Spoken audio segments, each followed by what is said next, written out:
Hi, my name is Dave, and this is the Light Forest Podcast, a journey of exploration to bring more light into how we live and regenerate our planet.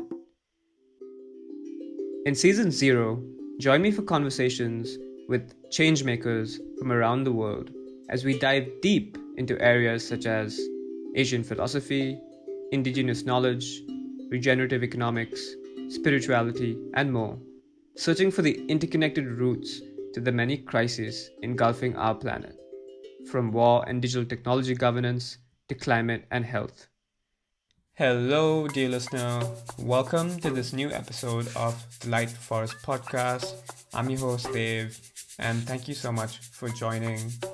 It's been a longer break than I expected in this pod, but I'm delighted to get back on the bike. If you've been a subscriber to the Light Forest newsletter and the website, you would have seen some of the activities and projects that I've been involved in. I welcome you to subscribe to not just get the latest episodes to this podcast, but also some of my writings and reflections. In this episode, I'm excited to bring to you a conversation with Cat Lau, a healer and heritage journalist from Bangkok, Thailand. I met Cat in Chiang Mai at a Light Forest workshop I hosted as part of one of the pop-up cities that were happening in October. Cat was a participant in the Seapunk Play Shop, where she shared a trailer of her new documentary project, Wisdom Trails, a journey to unveil the spiritual wisdom of Thailand. Instantly, I knew I had to have a conversation with Cat, because all of these topics are things I'm very curious about, yet know very little about. In this conversation, she shares her own journey of growing up in Bangkok with a shaman grandfather and what it was like finding her own energetic gifts.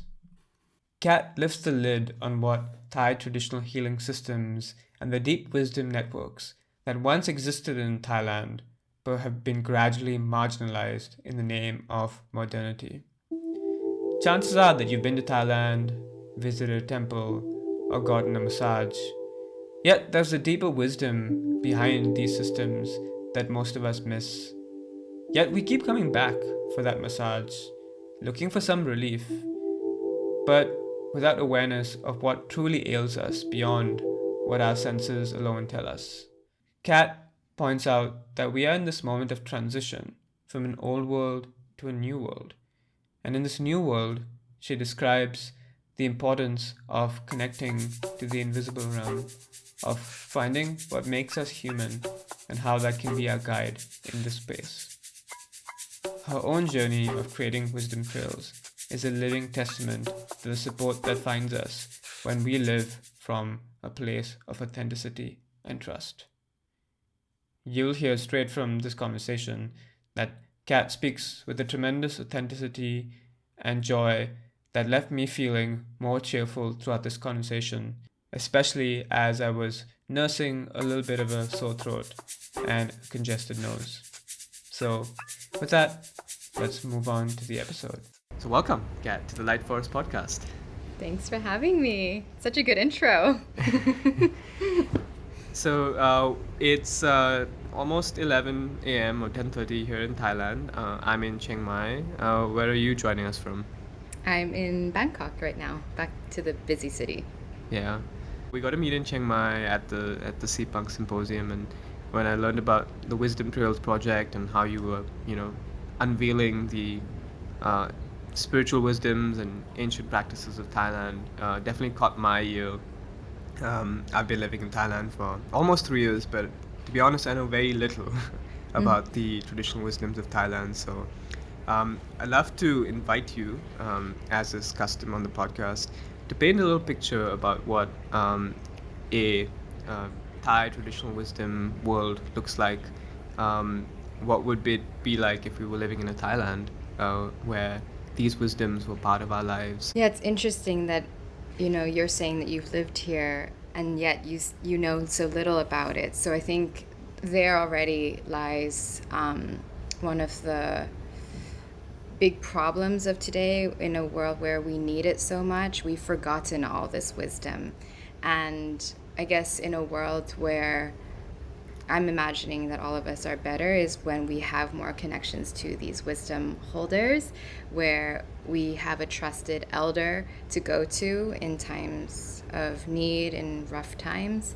Yeah, this connection to what has always been there, the wisdom that has always been there, yet so not present in the modern world today. Yeah. So, tell me about Wisdom Trails project. I mean, you went through the entire country, 77 provinces. How did this project come about, and what did you find?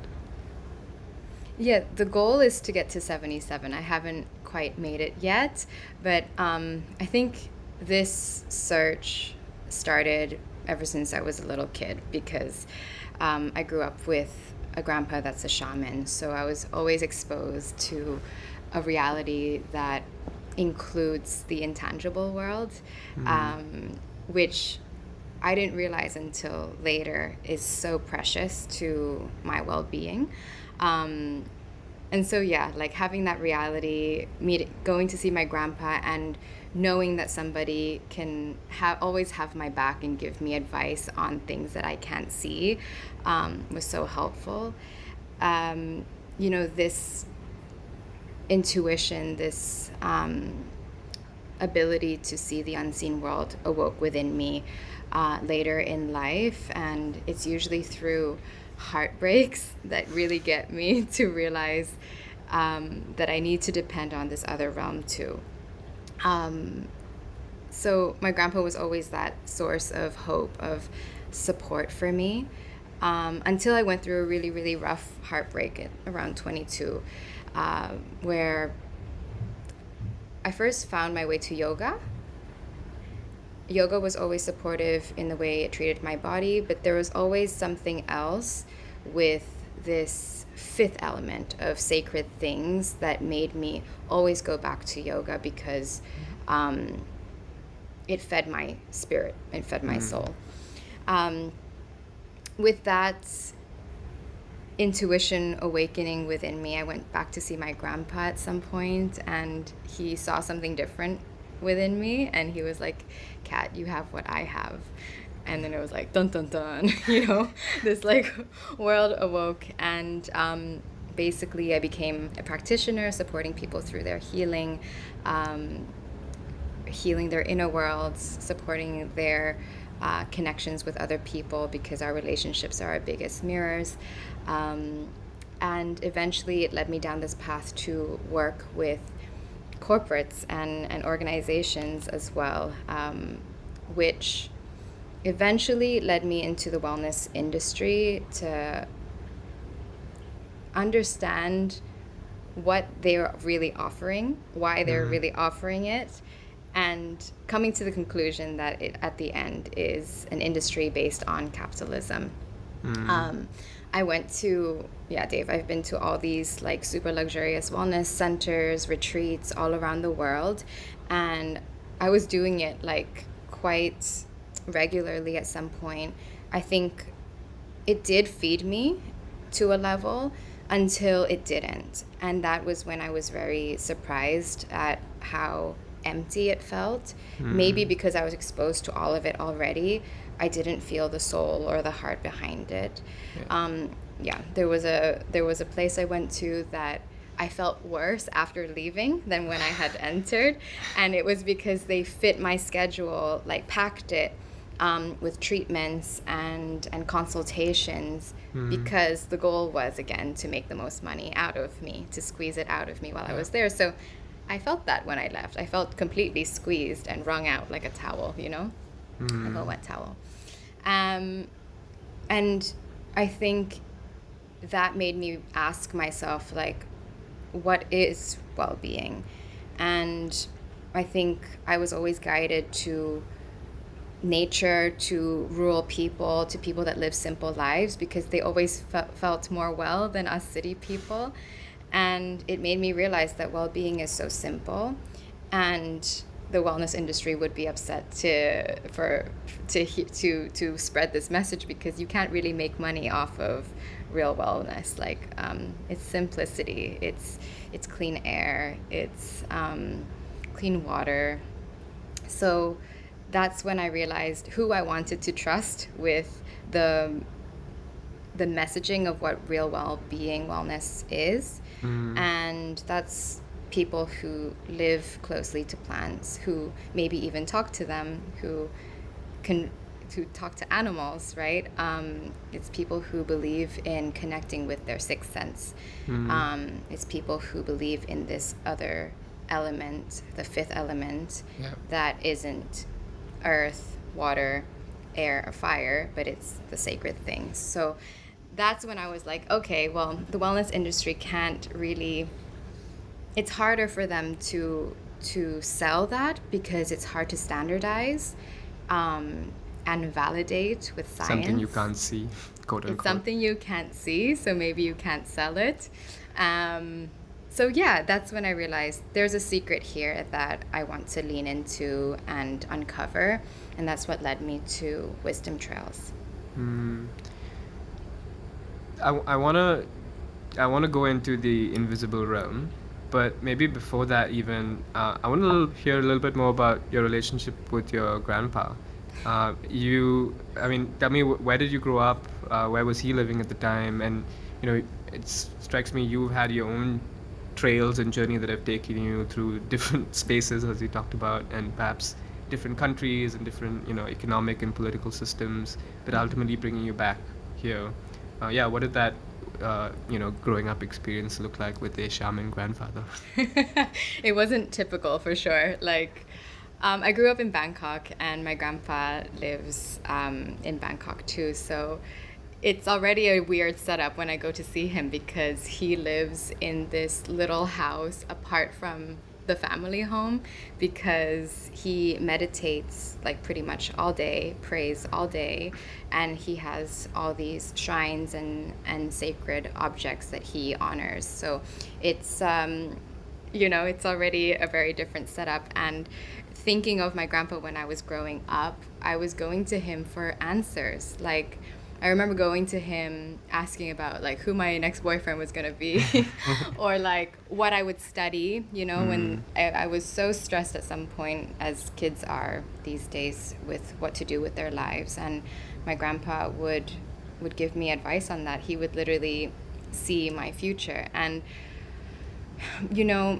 when in hindsight, like, it's not so much about what he predicted for me, but it's really this exposure to I'm not alone, really, and this true feeling that there is a spiritual realm of my ancestors, of other divine beings, we can call them angels, spirits, who are supportive and who have our best interest at heart. And this knowing and this way of seeing the world is a less lonely one. It's a less isolating one. It's a more connected one. And when we have that connection, it really changes the perspective that we have on how we relate with everything around us, right? So that was how I treated these meetings with my grandpa, because it was just like magic. It's, how do you know these things? Because they would come true. Like, he predicted that my boyfriend at 18 would wear these glasses, he'd be tall and skinny, And that's just like, when you look back at that, it's just fun now. But he also predicted like what I do for a living. So that's it. And basically, when I grew up, I stopped asking him about my future, because I was listening more towards my sixth sense, which at the end is more rewarding when we can connect to that. And I just instead, pick his brain on how he's trained to refine the sixth sense, because I think that's the biggest wisdom that he could leave me, in this lifetime. Yeah, finding refining and finding that your own connection. Um, yeah, how was that journey then, from moving from like observing your grandfather and having him guide you to establishing that connection yourself and opening that pathway and feeling into that connection? Like, how did that journey look like? I remember when he told me, like, Cat, you have what I have, and that like little eye contact connection where it's like, you know that I know that you know, like it's like, that kind of feeling. And I just felt so like amazed that there was someone that saw the world the way I did, Yeah. Of course, it's like, yeah, I think a lot of people think that people that see the spiritual realm are crazy.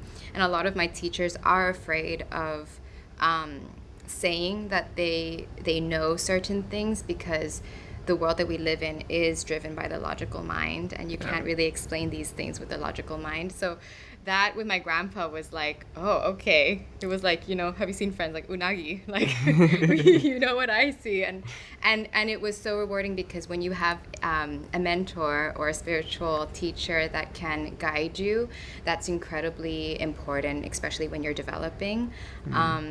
And it's my grandpa, so he doesn't need or want anything from me. Just he was just really proud that someone in the family also wanted to develop this, because my mother also like inherited these the sixth sense, and all of us have it, but she closed herself off to it. And so when I took it and kind of developed it, he was quite happy, I guess. Yeah. Yeah. I mean, it's also interesting the context that all of this is happening, because growing up in this world where we're actively discouraged and not trained to even see that connection, the quote unquote invisible realm. Everything is five senses, and everything is so intense on these five senses. I think looking at our knowledge production today as well, like, we're not our ways of knowing don't in academic discourse don't even include and touch on these realms of knowing. And so you're growing up in this space and you're opening up these channels while also coexisting in this wider world that doesn't acknowledge, doesn't see, and actively discourages or people from seeing that as well. We're even discouraged from connecting to our five senses alone, right? So it's just the mind, and that for me is the foundation, is that if we can't even feel the world around us, then we're completely disconnected from it. And so like once we have that, then we can look at the sixth sense, or it comes kind of naturally. But that's what I realized, with how tech and science and the way the world is developing, is if AI takes over the world, what are we going to do? Yeah. Our jobs are to just be human, and as human as we can. And that's a beautiful thing if we embrace our senses. Yeah. And all the wisdom that comes with it, right? Yeah, I think that's definitely some of my inspiration behind the light forest vision as well, which is that connection with the forest and life around us, as using that to guide us, because feeling that the mind cannot be really relied on, that rational mind cannot be relied on for us to make these important changes we need to make.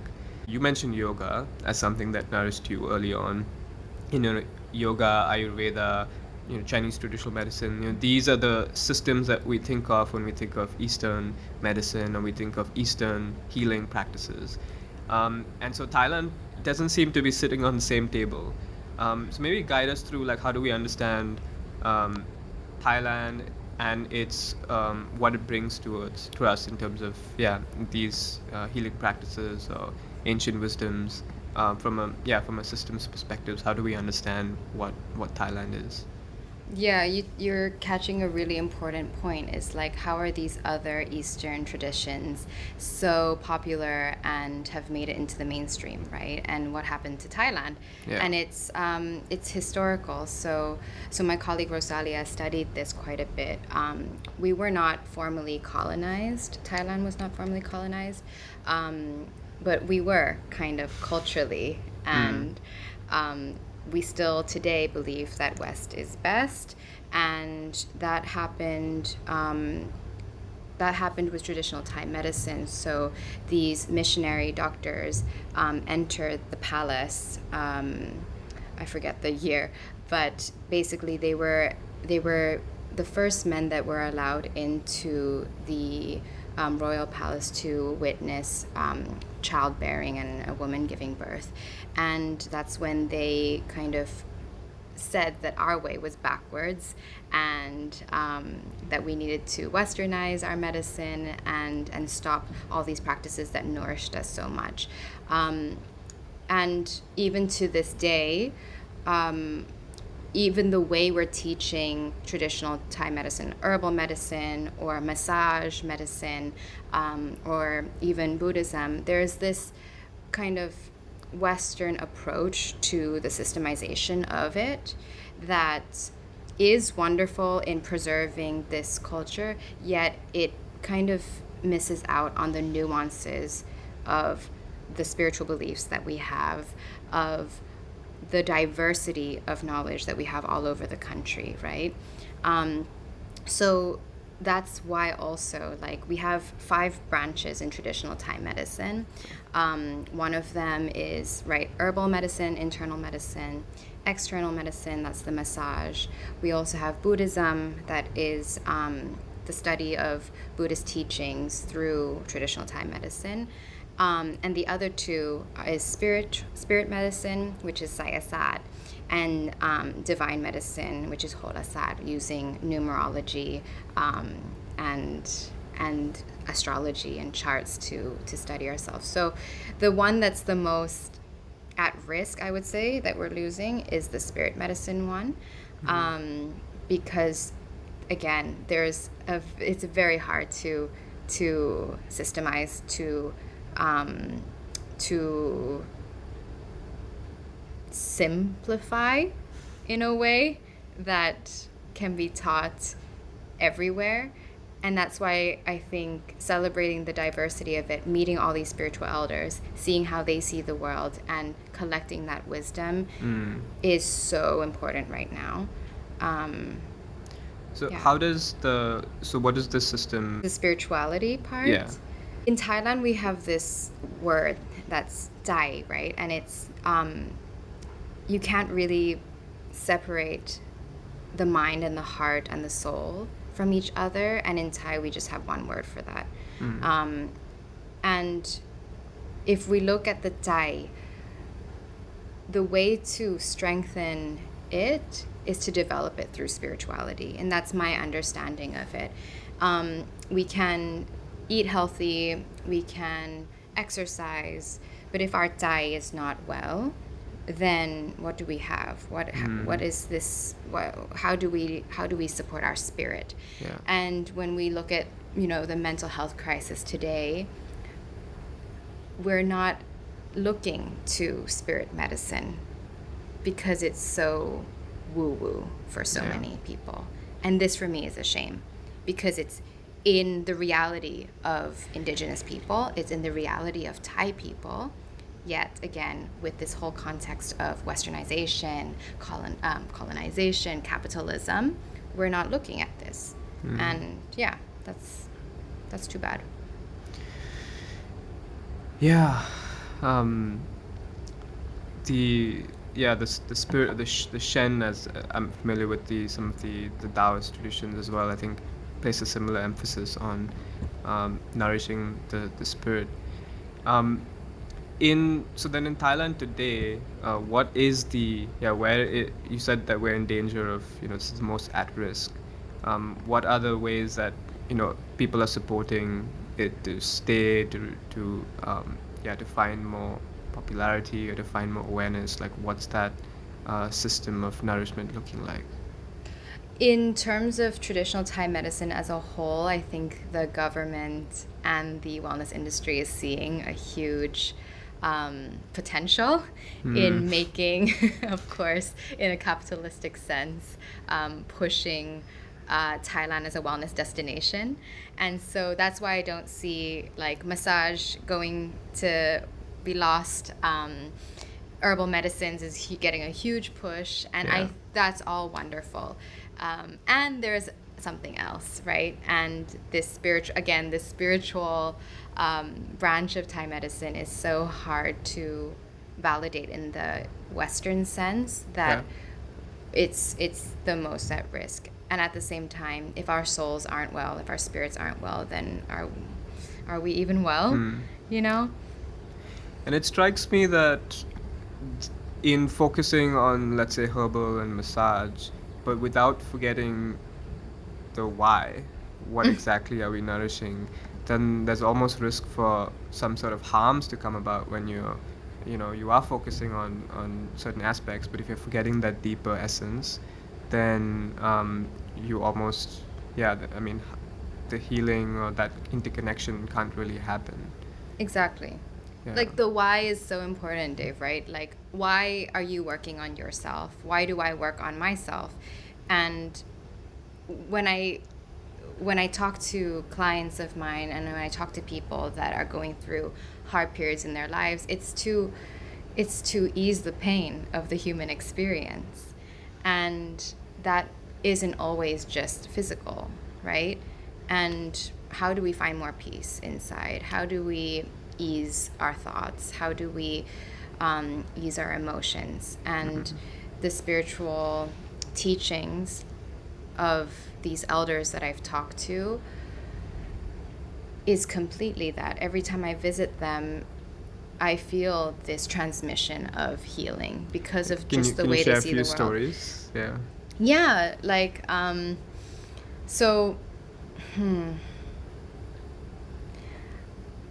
I have two stories. Like, these elders are so funny because they're also confused of why I'm so interested in this, and and they're like, yeah, but they're also so happy to share because they can't talk about this to everybody. I have a plant medicine, Pidang, and she basically brought me and my friends to walk in the jungle. And at first I expected, forest bathing experience, connecting to the senses and everything. But through a traditional Thai medicine doctor, there's this sacred element to it. And so we pray to the jungle before we enter it, right? We're chanting as we're walking through it. We are asking the plants to present themselves and to allow us to pick their leaves to make medicine with. And this whole experience of seeing Pidang interact with the jungle and relate with the jungle and respect the jungle is healing in itself, because you can see the interconnectedness of us and the planet. And it's this support that we see the nature and the jungle giving us. And yeah, I have this other professor who literally teaches magic, like Harry Potter stuff, in a university in Tak. And he's basically teaching these students of traditional Thai medicine the spiritual branch of healing, because in Thai medicine we believe that you're not only physically unwell, you can also be spiritually unwell. For example, like there might be a spirit on you. Like there's also a lot of black magic things that exist in Thailand. So how can we tell when someone is spiritually ill, right? And he's teaching magic to these students, and he's telling them that if you don't know magic, you're not a real doctor, because in traditional Thai medicine, you're not the complete doctor, right? So these are just ways of how they see the world that exposed me to how much we're missing in not seeing these things. And there's this feeling of like awe, and there's so much more out there. There's so much more out there that can make us well, and yeah, that's why I will not stop, I think, in this lifetime to keep searching. Yeah, that's beautiful.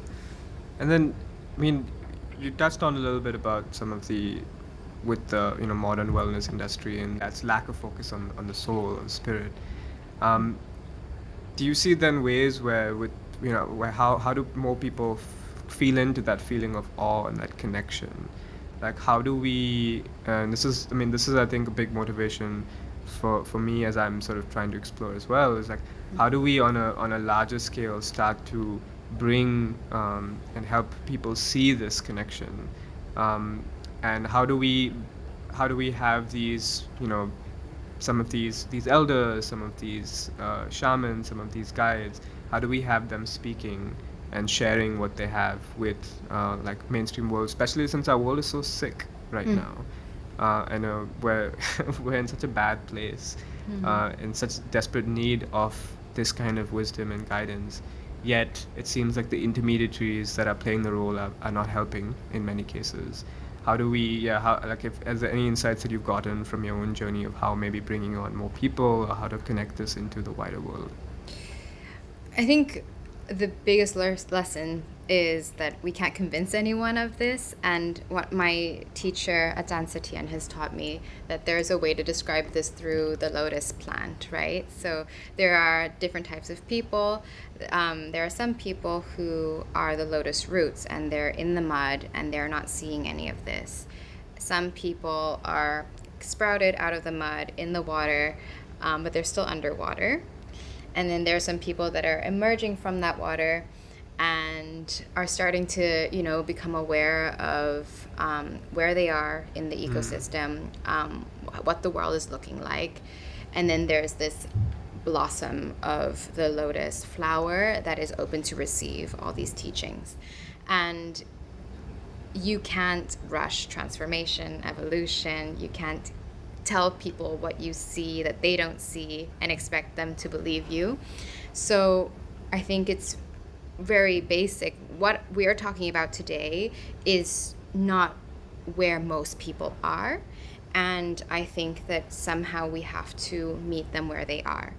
And where they are is, a capitalistic world where they're working 9 to 5. They don't have time to question themselves or connect to these philosophical questions. They're not even aware. They're turning to numbing solutions rather than pondering or contemplating on fulfillment or life purpose. Yeah. So it's starting there, I think. It's basic, right? It's, again, less sexy than, all these spiritual wonders and awes of the world, but it's like people just need basic things right now, and that's just maybe even physical, or just awareness of I'm not well and I need help, and I think that's where it starts.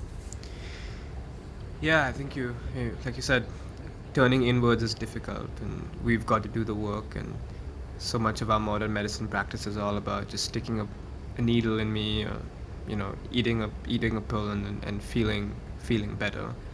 I'm curious, in like when we talk about plant medicine, typically the conversation is always very South America, Amazon based, and that culture is globally known.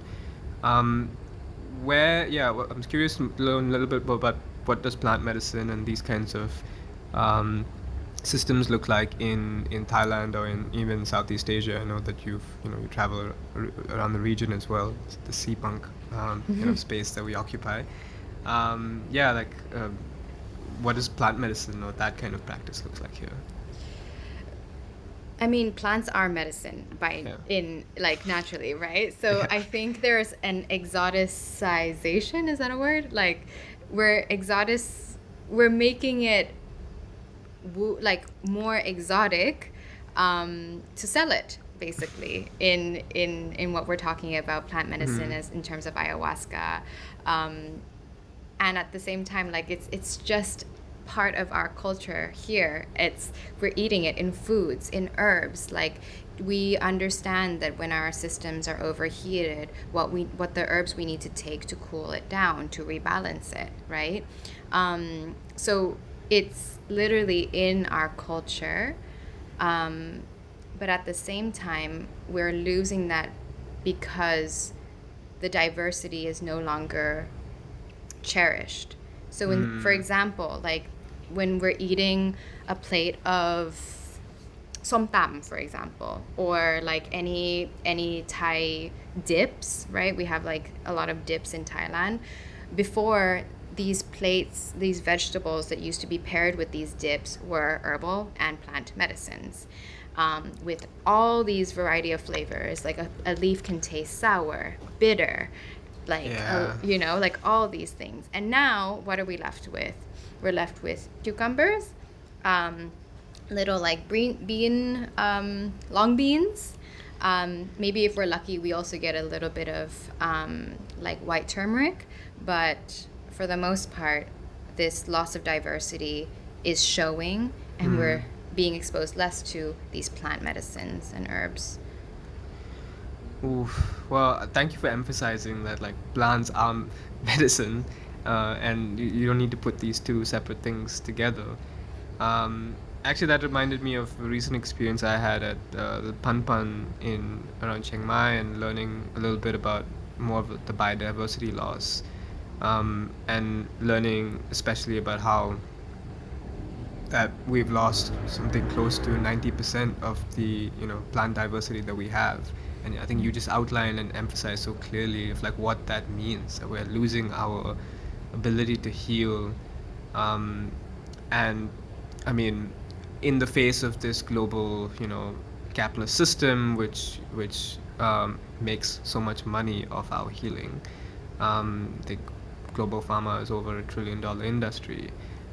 Yet these spaces are what we need perhaps now more than ever, as we're so sick, and really look to, and then we find that we've actually killed off so much of what heals us. And that's, it's a bit of a sad thing to take in, but maybe sometimes we need to sit with that sadness. And it can be a source of motivation, right? Like, if we see what has been done with the food industry, and we also see what's happening with the wellness industry, we will not wait for people to tell us what is wellness. We will not wait for people to feed us poisonous food, right? We will go out and look for these answers ourselves. And this is kind of like what C-Punk has emphasized also for me, is we're not waiting for the big guys to tell us what to do. We'll go out and find these elders ourselves. We'll go out to find these plants ourselves, and we'll take it into our own hands, because and also, if we're lucky enough to be able to share it with other people, then all the more power to us, And then how do you feeling into your perhaps your intuition here as well? How do you feel where we are in terms of time? Like, I've like I do feel like there's a sense of like transition, and like all systems are dying, and in that sense, like, that gives me motivation. When I see this kind of destruction, and I'm like, this is creating space for something new. I know that in different traditions, or that's even in the Indian Vedic system of like planetary coordinates, and there's shifts are happening. So whenever I look, there seem to be data points that tell me like, oh, something is changing. Like, how are you interpreting that and feeling into that? Exactly. Okay. Yeah. This topic has been so alive, especially the past few months, because there's been an acceleration of this push into a new world that doesn't quite exist yet. And we're seeing that, as you said, play out in many different realms, whether that's political, economical, social, even if it's like internal, and even within our family systems, it's happening. It's happening. That's like literally my quote of the last quarter of this year. It's happening. And I do feel like we're in the middle of it, and because of this acceleration and this intensity and density, we're going to feel it even more. So I'm sensing like the people around me that are also feeling this are preparing themselves for an even more intense time, before things emerge and a brighter future emerges. We are really riding through this crunchy moment.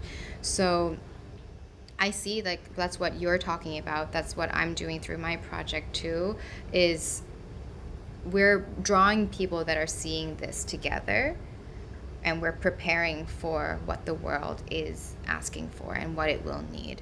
But it does give me hope that, like, you know, this shedding of things that don't work will fall away, and it will make room for something that is more aligned with the collective and what we're all needing. Yeah. Yeah. Yeah, I think, I mean, and nothing is more connected to belief systems and attachments to old than healing, where so much of it is just this programming that we've all had about how healing and medicine should look like. And perhaps, as these attachments and belief systems start to fall, that can create new space for, many of these practices or many of these guides and elders to maybe come to the fore. I mean, when I think of a light forest world, I think of a world where we have these elders who are placed not just in charge of like healing spaces, but also in charge of like how we construct our society, right?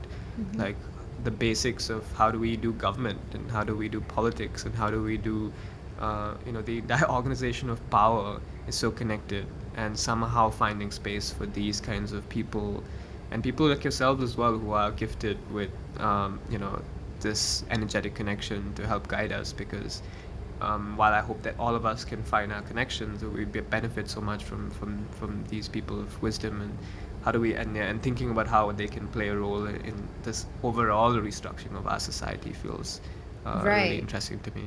Right, like it's all going to come together because we've been living this very like segmented and Yeah. like separate reality of having different departments manage different things, right? But they are all going to come together. I think that's what we're seeing. Like it's not choosing science over traditional medicines. It's Yeah. like actually how do they come together to build this new world? And I think, you know, even within politics, we know what's happening in the US, but at the same time in Mexico, right, there's this new woman prime minister or president, I'm not sure, and she got inaugurated through a spiritual, sacred practice. And it's done with medicine, it's done with spirituality, you know, on the stage. So Yeah. it just shows us that, like, again, maybe we're not ready for the new world completely to rush in right now, but we're preparing for it, and it's Yeah. happening. And I mean, you mentioned this, a woman president, and there seems to be also, and I know you talk a lot about also the coming in of feminine energy, and like again in terms of time and this rebalancing of this very heavy masculine, world that we've all grown up in, and the world that frankly we read about in our history books, recent history, but coming in of blending in of more feminine, softer energy. How do you see that? Yeah, how do you see that interplay and that balance, rebalancing? I see it as like within all of us, there's feminine and masculine. And when those energies are balanced, then we're just human. Like we're just the marriage of a balance, or the coming together of a balanced human. And if we look at the capitalistic system and the way that the world has taught men how to be toxically masculine, it's absolutely unbalanced. So there needs to be this like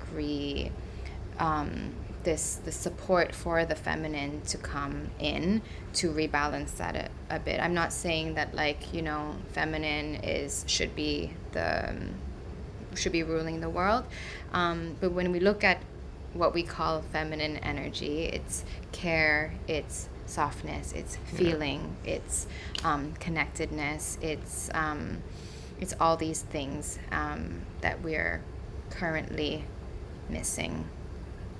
Yeah. Yeah, and I think, I mean, the spaces that we met, in Chiang Mai at some of these Web3 spaces, which can be very heavily male, male spaces. But I think still meeting other men and still meeting other people who are creating spaces for softness and who are, having conversations around, healing and conversations around trauma and these things were interesting to me, coming into the space. Yeah, how was your experience playing around in the Web3 heavy technology spaces energetically? Like, how did you experience it?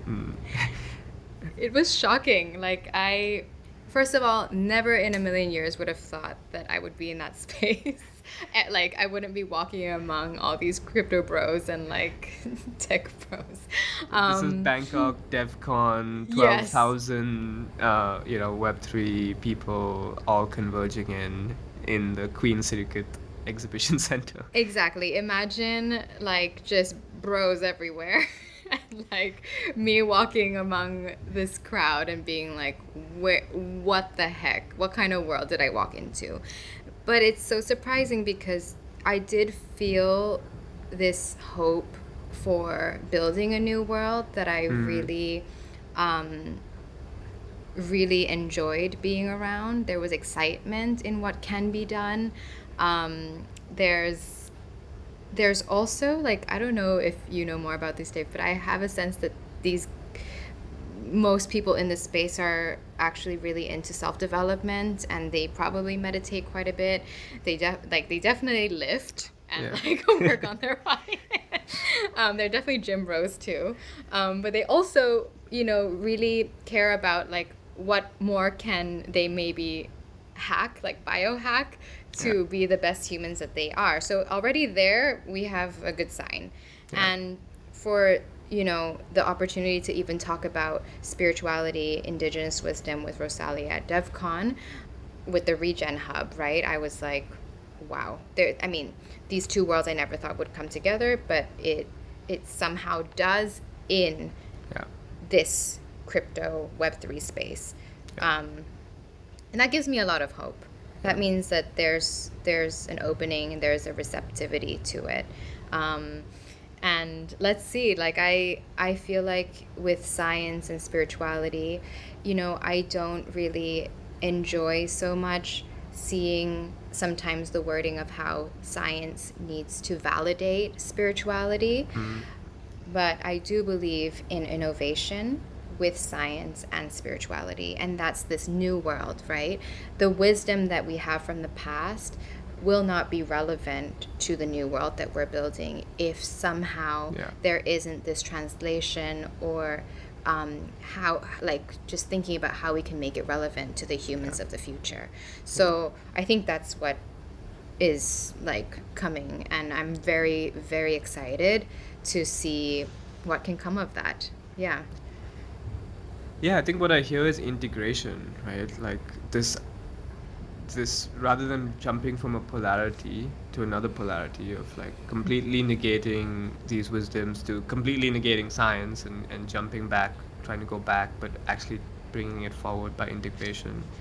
And I feel like that. I mean, I was recently part of a conference in Bangkok as well, on futures, on authentic futures, which isn't often a term you hear. And hearing also on scholars talk about health and about basically having a new integrated holistic models that do take into consideration everything that science has to offer and data.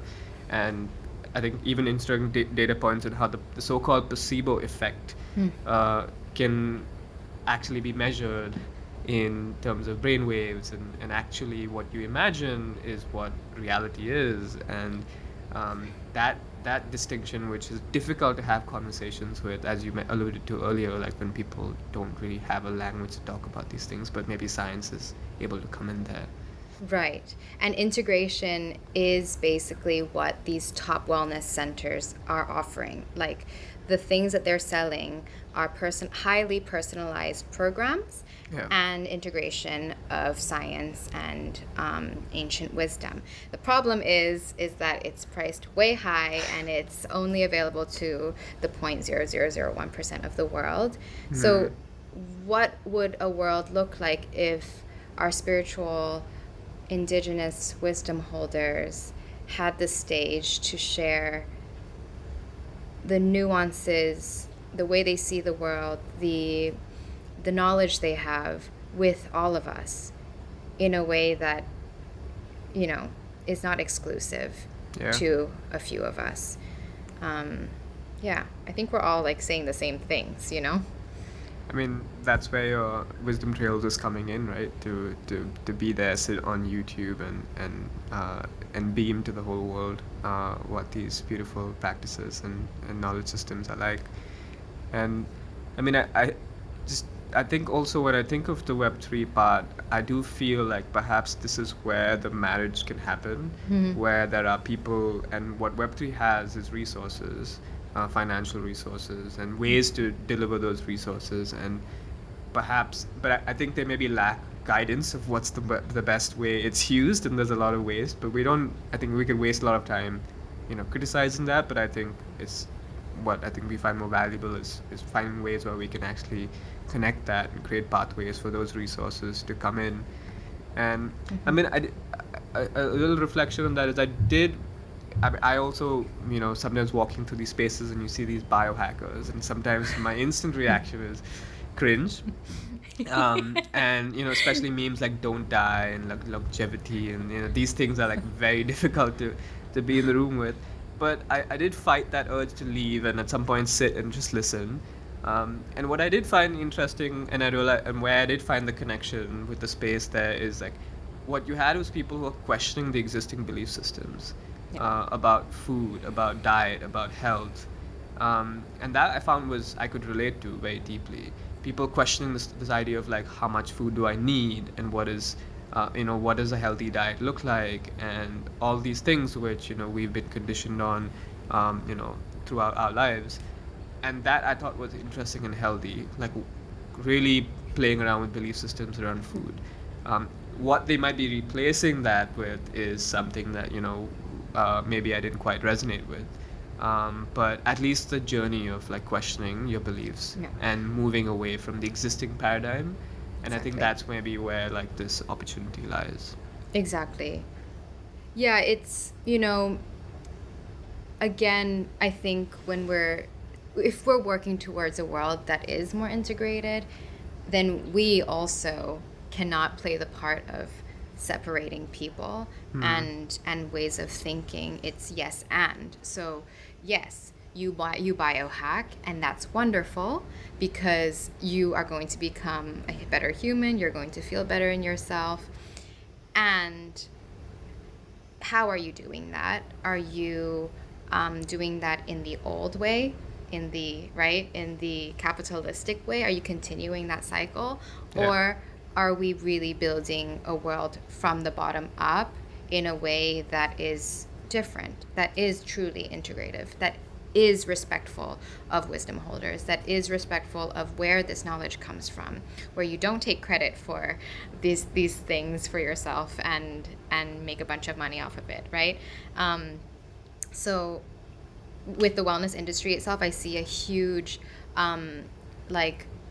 yoga is mainstream now, and it's different from 10 years ago. And that's not a problem. That's a wonderful thing if more people had access to this incredible practice. And are the teachers respectful of their teachers, of where the tradition comes from? Do they understand the meaning of Om? Do they understand what it means to say Namaste? Does it, all these things? Or is it just a copy and paste because it's a way to make money? Yeah.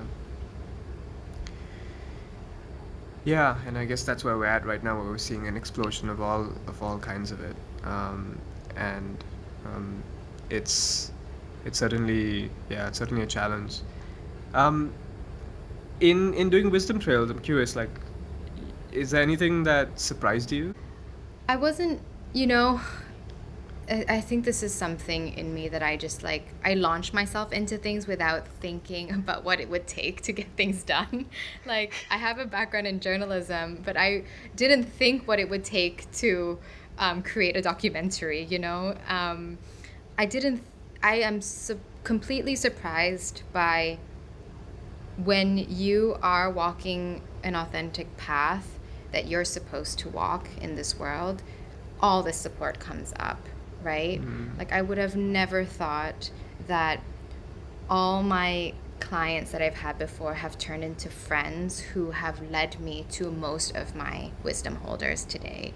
I Wow. would have never thought that I would be involved with a Nat Geo retreat that sees potential in wisdom trails. Would never have thought that I would be at DevCon, like, you know, and that's the most shocking thing is I feel like this whole project, this whole path has been led by spirits and my guides. This is so much bigger than me, this one person, Yeah. to like making this happen. It's a collective of people pushing this to happen. So that's the thing I'm most surprised about, and the marriage of tech and the future of what a project could be like that's attached to the documentary of how people can be involved with receiving this wisdom is my biggest question right now. Yeah. And I'm just in trust because it's just I haven't had control over where it's led me, you know. That's so beautiful to hear. Like, I mean, if there's anything that ultimately everything we do, if it can help us refine that connection that we have, and feel into that support, then that's the most valuable thing that we could do with our time. And it's great that like we get to see a documentary that's bringing together all your time and all your energy that you put in, and all the people that you're connected to. So maybe I would love to maybe share a few minutes about what can we expect from the the, the documentary, when listeners might be able to find it, and yeah, a little snapshot of what that might look like. Yeah, so the documentary Wisdom Trails is an exploration through the eyes of wisdom holders in Thailand. We get to see on the more spiritual and unseen world and realm of how they experience well-being and the world. So we'll meet my plant medicine teacher in Pai. She'll show us the sacred element through the jungle. We'll also meet a Sakyan teacher. I don't know if you know Sakyan. It's a sacred tattoo, and basically how magic is infused in the whole process of it, and how someone that receives these sacred tattoos can bring magic into their lifestyle. I meet my old massage teacher at Wat Po, who talks about what the importance of the heart when we massage, and this psychic element when that can be received through massage that we don't really talk about in commercial massage today. And also you'll meet my grandpa on there. Okay. We'll have some funny moments with him. Yeah, he was just so funny. He was like, "Why are you interviewing me? Like, what do I have to say?" So yeah, it's an exploration of that. It's the first episode, so we'll see how things go after. I'm in post-production right now, so finishing up the script and editing. Hopefully it'll be out by, if I'm brave to say, the first quarter of next year. We'll see. Okay. Yeah. Ooh, can't wait. Wow, it sounds like a very nice journey of people, like family and people that you've had in your life, and then having a chance to share that with the rest of the world sounds like a nice personal sort of glimpse into your life. Yeah, I hope for everyone that one day they'll be able to find an elder to turn to the way that I've had these elders to turn to. Mm.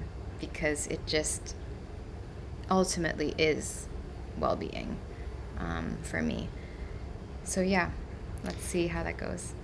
Yeah, maybe we can integrate these narratives into this grander narrative that we hear about, like Thailand as a destination for wellness and health and So open. I'm so open to that. I just hope that the people that want to integrate these things are um, responsible and conscious mm, of who these people are behind the wisdom and aren't just going to extract this for, again, an industry, right? yeah.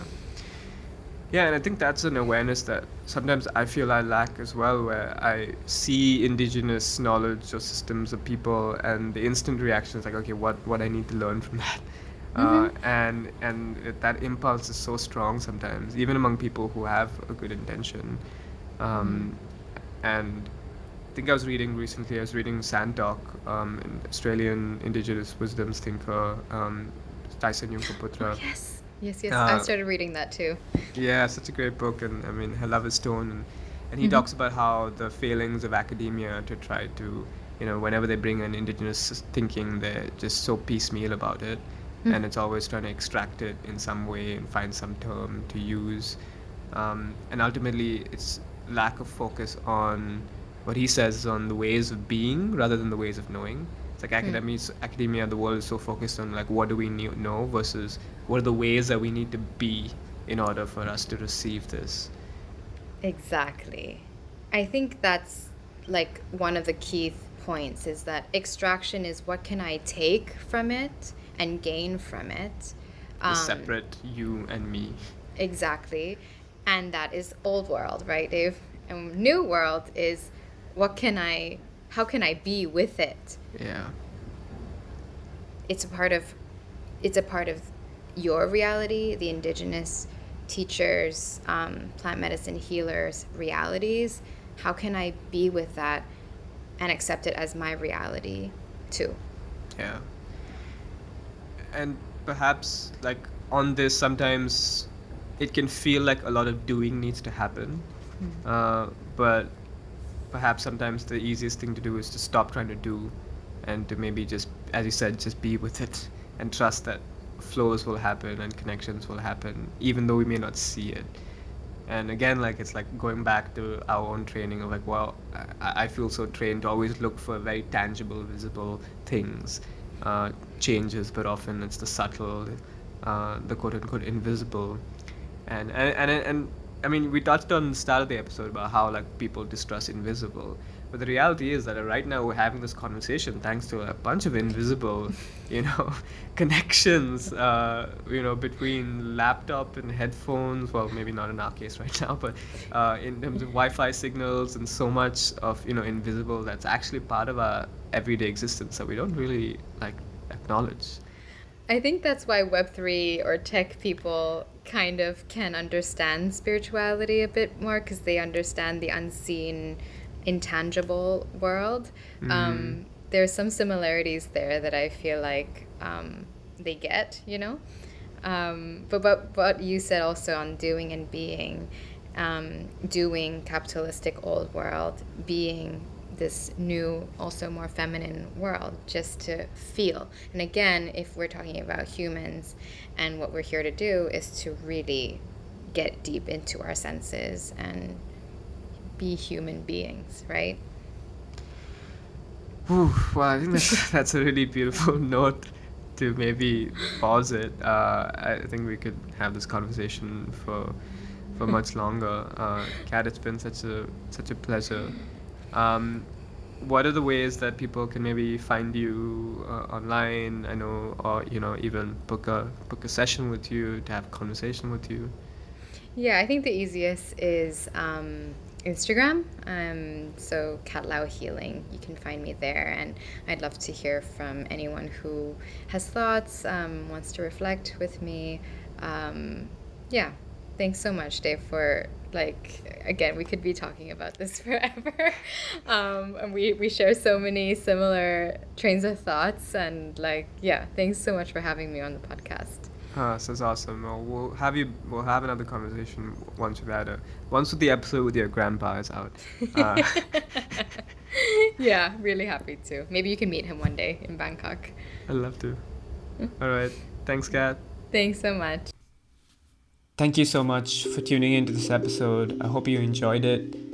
Please subscribe. Please share this with a friend that you think would resonate, that you think would really want to know more about Thai traditional medicine and Thai healing and light forest themes. And tune in to the next episode.